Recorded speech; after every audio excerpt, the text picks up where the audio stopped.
You are, by all accounts, the good one. The one people call at 2 a.m. The one who shows up without being asked. The one who bites their tongue, smooths things over, and absorbs the tension in the room so everyone else can breathe. People have called you kind, selfless, a gift, but there is something they have never seen. The version of you that drives home in silence and finally lets the smile drop. You have been performing kindness while dying inside. There is a scene you know well. Someone asks a favor, something in you contracts. A small, quiet voice says, "Not today." But before that voice can finish its sentence, you hear yourself say, "Of course, no problem at all." And as you walk away, you feel it, that low, slow burn. Not anger, not yet. Something older than anger. Resentment. You have felt it for years, maybe decades, and you have never once let yourself say its name out loud. Because good people don't resent. Good people give freely. Good people don't keep score. But here is what no one told you. Resentment is not a character flaw. It is a receipt, evidence of every favor given from fear, every yes spoken in place of no, every time your own needs were voted off the island so someone else could feel comfortable. Your resentment was never the problem. It was the proof. The resentment means your soul was paying attention, even when you weren't. This did not begin with you. Somewhere in the early architecture of your life, a rule was written, a rule that said, if you are difficult, if you are demanding, if you say no, you will lose love. Maybe it was spoken directly, maybe it lived only in looks. In the silence after you asked for something, in the way a room changed temperature when you expressed a need. Children are brilliant architects of survival, and so you built something extraordinary, a persona, a face, a version of yourself that the world could love without condition. You called it yourself, but it was armor. Carl Jung called this the persona, the mask we wear to navigate the world. Professional, pleasing, perfectly adjusted. And Jung also said that everything the persona cannot hold does not disappear. It goes underground into what he called the shadow. You didn't become a people pleaser because you were weak. You became one because you were smart enough to survive. The shadow is not your enemy. I need you to hear that. Your shadow is every part of yourself you were taught was unacceptable. Your anger, your needs, your no, your desire to take up space, to be inconvenient, to matter, even when it costs someone else something. You did not destroy these parts of yourself.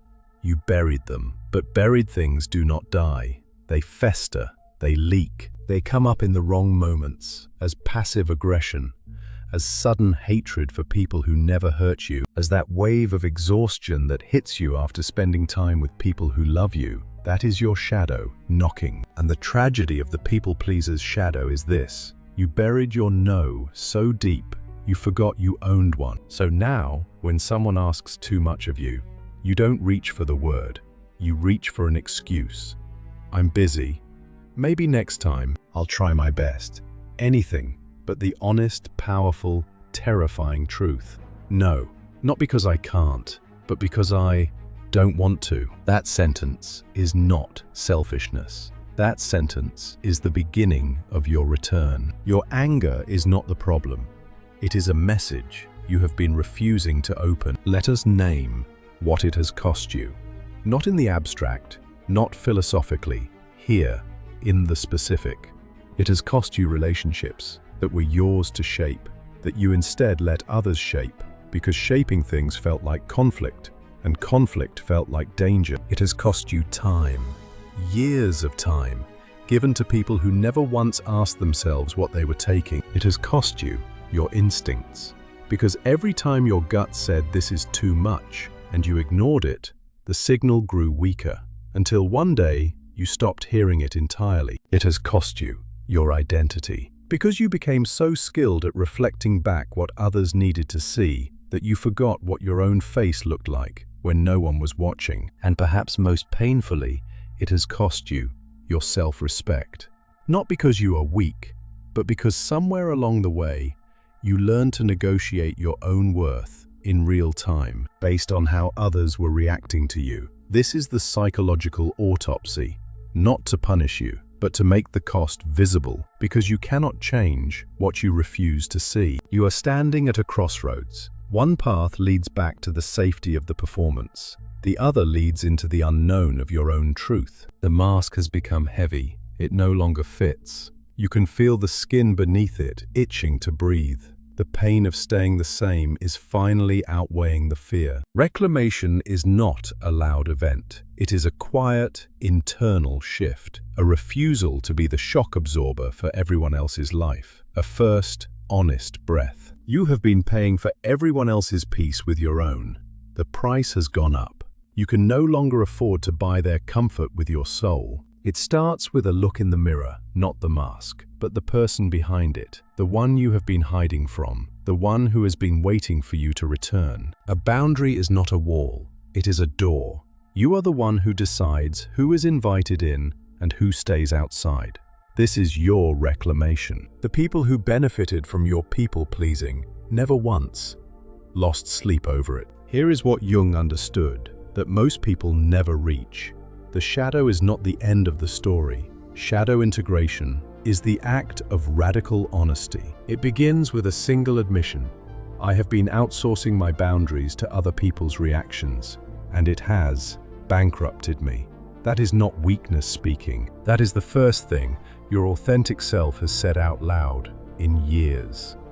The next step is what Jung called confronting the shadow. Not destroying it, confronting it. You look at your anger. You do not apologize for it. You ask it, what are you protecting? And then, and this is the part no one tells you, you let it protect you. You say no. Not with an explanation, not with an apology trailing behind it like a white flag. Just no. And you survive. Because here is the truth that your body forgot. The people who truly belong in your life will not leave because you have needs. They will stay. They will adjust. They will see you fully for the first time. And the ones who leave, they were never staying for you. They were staying for the performance. Shadow integration is not becoming someone new. It is returning to who you were before the world asked you to disappear. Integration is not becoming someone new. It is returning to who you were before the world asked you to disappear. The transition from victim to winner begins in stillness, in the silence where the world cannot reach you. That is where you reclaim control. Your silence is not absence, it is presence.